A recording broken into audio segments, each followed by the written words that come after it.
कचकच कांदा कापताना बोट सुरीतनं वाचवली, हाताला चटका लागला तरी मी कढई तापवली.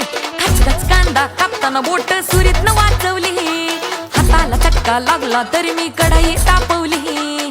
तुमच्यासाठी स्पेशल केवढं बाय मी